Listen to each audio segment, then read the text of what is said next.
Today I am continuing with the solution part 7 and today I am discussing with you Raoult's law.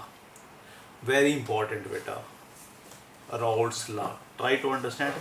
Very easy and generally it is asked in paper, question paper in exam.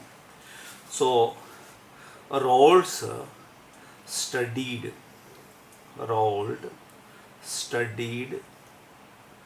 various winery solution. Various winery का मतलब होता है दो liquid का solution. Winery solutions and formulated a law. ठीक है, और उसने एक लॉ फॉलो किया, लॉ फार्मूलेट किया, formulated a law that is called the Raoult's law. पहले मैं आपको समझा लेता हूँ राउल्ट्स ने क्या बताया. ये आपका सॉल्यूशन है, इसमें एक कंपोनेंट ए है, दूसरा कंपोनेंट बी है. ठीक है, दोनों कंपोनेंट है तो दो लिक्विड है, मतलब इट इज सॉल्यूशन. आपको मालूम है जो ये सॉल्यूशन है इस पे सरफेस पे ए भी होगा बी भी होगा. ठीक है, और अगर रेशियो इनकी बराबर है और सरफेस पर ए और बी की रेशियो भी बराबर होगी. अगर सरफेस पर बी लिक्विड ज़्यादा है तो सरफेस पर बी ज़्यादा होगा, अगर ए ज़्यादा है तो सरफेस पर ए ज़्यादा होगा. अगर सिर्फ बी है ए है बी है ही नहीं तो सरफेस सिर्फ ए होगा. तो क्या इसने तो अब इस सॉल्यूशन में कुछ मोल फ्रैक्शन ए की है और कुछ मोल फ्रैक्शन बी की है. तो व्हाट ही स्टडीड, उसने क्या फार्मूला बनाया. He studied the solution and formulated a law. The partial vapor pressure of a component is directly proportional to its mole fraction. Very simple बेटा, कि ये जो वेपर प्रेशर बन रहा है उसमें वेपर प्रेशर में यानी दोनों को मिला के बन रहा है. ये जो प्रेशर बन रहा है इधर वो दोनों लिक्विड को वेपर मिला के बन रहा है. तो ए का कितना होगा जितनी उसकी मोल फ्रैक्शन होगी, बी कितना होगा जितनी उसकी मोल फ्रैक्शन होगी. अगर ए की मोल फ्रैक्शन ज़्यादा है तो जो partial vapour pressure P A greater होगा देन द पी बी. अगर पी बी की रेशियो ज़्यादा है तो पी बी की मोल फ्रैक्शन ज़्यादा है तो और पी बी का जो वेपर प्रेशर होगा वो भी ज़्यादा होगा. Partial vapour pressure of a component is directly proportional to its mole fraction. समझ आ गई मेरी डेफिनेशन की बात, समझ आ गई. तो Pb क्या होगा, Pb will be directly to its mole fraction B. यानी P partial pressure of a component A, यानी जो प्रेशर बन रहा है उसमें पार्शियल मैंने आधा प्रेशर इसकी वजह से है, आधा इसकी वजह से. इसकी वजह से कितना होगा जितना इसका मोल फ्रैक्शन होगा. अगर इसकी मोल फ्रैक्शन ज़्यादा है तो ये भी इसका पी ए भी ज़्यादा होगा. अगर इसकी मोल फ्रैक्शन ज़्यादा है तो ये ज़्यादा होगा. बराबर है तो बराबर होंगे. तो ये अब इसको मान लो फर्स्ट, ये दोनों को ये एंड कह लो, ये आपके नोट्स ये दोनों फर्स्ट हो गए. अब मैं इसको लिखता हूँ पी ए, ये पहले is equal to P A naught into X A. ये प्रोपोर्शनली कांस्टेंट तोड़ा इसका. और P B is equal to P B not into X. ये जो पी ए नॉट है, पी ए नॉट जो लिखा मैंने, और is the vapour pressure of pure liquid A, pure liquid A. जब बी है ही नहीं, सारा वेपर प्रेशर किसका है ए का है, तो वो जो that is P A naught. और पी बी नॉट भी वही है. पी बी नॉट क्या है, is the vapour is the vapour pressure of pure component B. Component B, मेरी बात समझे. जब ए नहीं है तो सारा वेपर प्रेशर किसकी वजह से होगा, बी की वजह से. अब आप में से कई सोच रहे होंगे सर आप मल्टीप्लाई कर रहे हो, ये जो मोल फ्रैक्शन है ये पी, इसका मतलब क्या होता है this is equal to this, इसको इसके साथ मल्टीप्लाई करो तो ये इसके बराबर होगा. इसको इसके साथ मल्टीप्लाई करो तो जे हो जाएगा। तो जो एक्स ए की वैल्यू है ना वो पॉइंट में है, तो पॉइंट में किसी चीज को मल्टीप्लाई करें तो वो कम हो जाती है। तो ये पी ए तो हायर है, पी ए कम है, पी ए की वैल्यू हायर है। पी जब बी नहीं है सारा ए है, पी जब बी नहीं है सारा ए है, जब ए नहीं है सारा बी है, लेकिन पी बी की वैल्यू ज्यादा है, लेकिन उसको मल्टीप्लाई किससे कर रहे हो? पॉइंट में, क्योंकि मोल fraction is always in point, तो पॉइंट से मल्टीप्लाई करके वो इसके बराबर हो जाएगा। ये बात समझ आ गई? अब देखो इसमें ये जब दोनों ऊपर जो प्रेशर बन रहा है, टोटल प्रेशर किसके बराबर बन रहा है? जो प्रेशर कुछ ए की वजह से कुछ बी की वजह से, total pressure will be equal to P A, partial pressure A partial pressure B. मेरी बात समझ गए? टोटल प्रेशर जो सॉल्यूशन का बनेगा वो दोनों लिक्विड के कंबाइन करके बनेगा। तो दैट इज इक्वल टू, तो पी ए किसके बराबर है? P A naught into X A. P B किसके बराबर है? P B not into X B. बात समझ आ गई? ये हमारे पास आ गया, हाँ, ये रिलेशन आ गई। अब आपको मालूम है we know this X A plus X B is equal to 1। ये आपको बताया था, sum of mole fraction is always equal to 1। तो आप ना इसकी एक्स ए क्या हो जाएगा? X A will be equal to 1 minus X B. ये वैल्यू इसमें लगा दो, किसमें? इसमें लगा दो। P इज इक्वल टू, ये आगे पेज पे लगाता हूं, P हमारा है, जो P है, P जो है P ए नॉट, P जो हमने निकाला total pressure, that is equal to P A naught into X A plus P V naught into X B, और जो एक्स बी, और हमने बताया X A plus X B is equal to 1। तो X A किसके बराबर होगा? 1 minus X B. इसकी वैल्यू इधर लगा दो, तो P will be equal to P A naught into 1 minus X B plus P V naught into X B.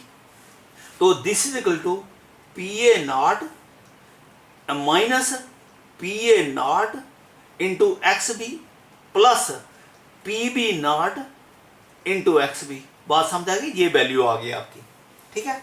जहां से आप एक्स बी को कॉमन, ये भी एक्स बी है, एक्स बी को आप कॉमन निकाल सकते हो। We can take X B, तो एक्स बी को कॉमन निकाल सकते हो। तो ये हमारे पास 1 है, ये पी ए, अगर पी ए कॉमन निकालोगे, हाँ, you can take P A naught common, तो लिख सकते हो P A naught is equal to 1 minus X B plus P V naught into X B. ये हमारे पास एक रिलेशन आ गई, total pressure is equal to this. समझ लगी? तो ये कोई जरूरी नहीं है, आप एक्स बी की वैल्यू लगा सकते हैं, फिर वो विद रिस्पेक्ट टू बी आ जाएगा, ठीक है। तो ये हमारे पास आ गया पी ए नॉट, है P A naught minus P A not, ठीक है। ये रिलेशन आ गई, मेरी बात समझ गए? ये P A not 1 minus X B plus ये, ठीक है, ये रिलेशन आ गई।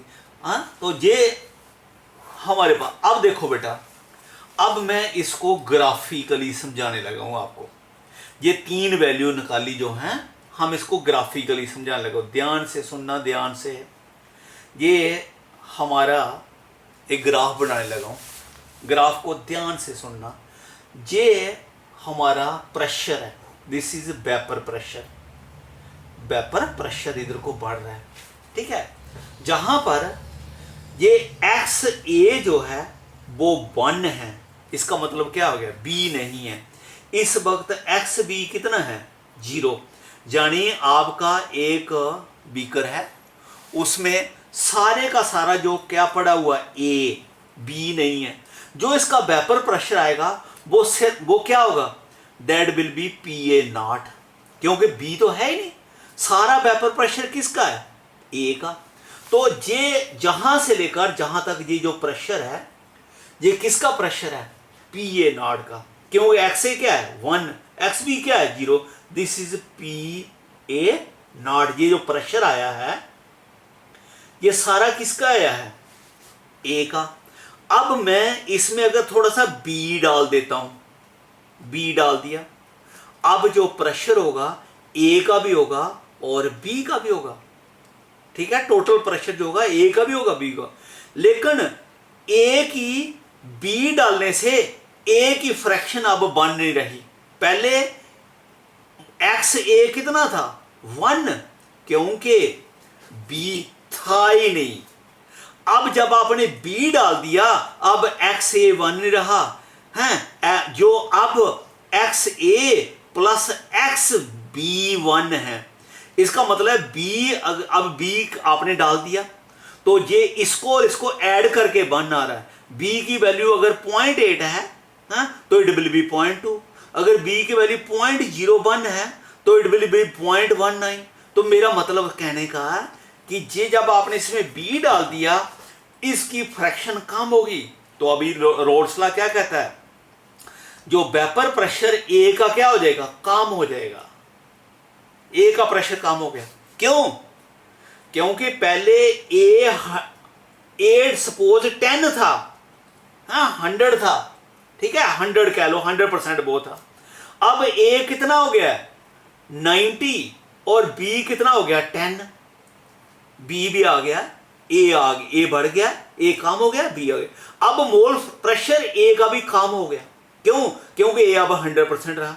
अब ए आपका कितना हो गया? 0.50% है, फ्रैक्शन में लिख रहे हैं आगे हैं। और जे क्या हो गया? 50, फ्रैक्शन हो गया 0.9, 0.1। ये आपका क्या? 0.5, क्योंकि sum of mole fraction is always 1। जहां एक्स ए कितना था? 1। जहां 0.9 लिख लो, 0 नहीं लिखो, 0.9, 0.1। जहां क्या होगा? 0.1। दोनों क्या हो गए? बराबर। तो प्रेशर इतना हो गया। ये ए का मोल फ्रैक्शन इतना था उसका, क्योंकि कहता है, ये क्या कहा उसने? वेपर प्रेशर, ये वीडियो 2-3 बार सुननी पड़ेगी फिर बात समझ आएगी। Vapour pressure of a component is directly proportional to its mole fraction. इसका जब मोल फ्रैक्शन ए का कम हो रहा है, इसका वेपर प्रेशर भी कम हो रहा है। जब इसका मोल फ्रैक्शन हो गया है कितना है? 0.3, तो जे कितना हो जाएगा? 0.70। टोटल तो बन रहना। जहां जे कितना हो गया? 0.20 और जे कितना हो गया? 0.80 और जे कितना हो गया? 0 हो गया। और जे कितना हो गया? 100, 1 हो गया। ये 1 हो गया, 0.1, ओनली 1। देखो ये इसका प्रेशर लगातार डिक्रीज हो रहा है। ये किसका ग्राफ दिखा रहा है? ये दिखा रहा है partial pressure of a component is directly proportional to its mole fraction. देखो फिर समझाता हूं कि जब ए पूरा ए था, एक्स ए 1 था, सारा प्रेशर इसकी वजह से था।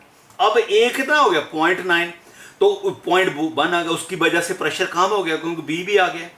अब ये कितना हो गया? 0.5, आधा प्रेशर ए का, आधा ये कम हो गया। ये 0.3 इसका प्रेशर और कम हो गया। अब ये 0.2 और कम हो गया। अब ये 0 हो गया। एक्स ए कितना हो गया? 0, ये रहा ही नहीं। तो सारा प्रेशर ए की वजह से प्रेशर होगा? नो, वो है ही नहीं उधर। तो ये आपका ग्राफ आ गया। अब मैं बी की बात करता हूं। ये यहां पर ये ऊपर वाला एक्स ए था और ये जो दूसरी वाली लाइन लिख रहा हूं ये एक्स बी है। ये एक्स ए है और ये एक्स बी है। जहां पर एक्स बी कितना है? 1, बी ए है नहीं। सारा प्रेशर किसकी वजह से है? बी की वजह से। This is PV not. ये पीवी नॉट है। PV not is the pure vapour pressure of component B. जब आप जहां से जहां आगे, ये कितना हो गया? 0.8, ये कितना हो गया? 0.2, 0.8 कम होता है ना 1 से, तो कब उसका प्रेशर कम हो गया। जहां आप आगे 0.7 हो गया, प्रेशर और कम हो गया। जहां 50 हो गया, जहां प्रेशर उसका और कम हो गया। जहां आगे जब और जहां आगे पॉइंट, ये कितना हो गया? 0.10, प्रेशर कम हो गया। जब जहां आगे और कम, जब जहां आगे और कम, तो प्रेशर लगातार क्या हो रहा है? डिक्रीज हो रहा है। ये किसका? प्योर था। अब ये जो ग्राफ आया किसके मुताबिक आया? ये प्योर किसका था? पीबी की था। ये पीए था, ये पीबी था, ठीक है। ये पीबी है और ये क्या है? पीबी ए। ये पीबी का है, प्योर का, और आस्था से इसकी रेशो कम हो रही है और इसका प्रेशर भी कम हो रहा है। तो ये ग्राफ दिखाएगा PB is equal to directly proportional to its mole fraction, ठीक है। अगर आप चाहो तो ये भी लिख सकते हो P A is equal to P A naught into X B X A है, इसकी बजाय ये भी लिख सकते हो, और इसकी बजाय ये भी लिख सकते हो P B is equal to P B not into X B. ये दोनों का मतलब सेम है, ठीक है। तो ये जो ग्राफ आया, ये लाइन 1 किसको रिप्रेजेंट कर रही है? ए को। ये लाइन 1, ये लाइन 2 किसको कर रही है? बी को। और ये लाइन 3 भी है, ये लाइन 3 जो रिप्रेजेंट कर रही है total pressure, that is equal to P A not P A plus P B, that is जो आपका ये निकाला था total pressure. This is total pressure. Total pressure is given by the third line. जहां पर जो प्रेशर है उसमें ए भी है, बी भी, जहां भी ए बी, जहां पर सिर्फ ए है, जहां पर सिर्फ बी है, लेकिन बीच में आ रहे हो तो सम है। This is Raoult's law. ये जो रॉल्स लॉ है, दिस इज एप्लीकेबल बेटा only if the solutions are ideal. Ideal का मतलब है जो वो दो सॉल्यूशन जो हैं उनमें ना अट्रैक्शन, दो लिक्विड जो हैं जिनका हमने सॉल्यूशन बनाया उनमें ना अट्रैक्शन है ना रिपल्शन है। बेटा थोड़ा सा है टिपिकल है, ट्राई टू अंडरस्टैंड। अगर आपको समझ नहीं आएगा तो फिर एक दिन समझा दूंगा। ओके।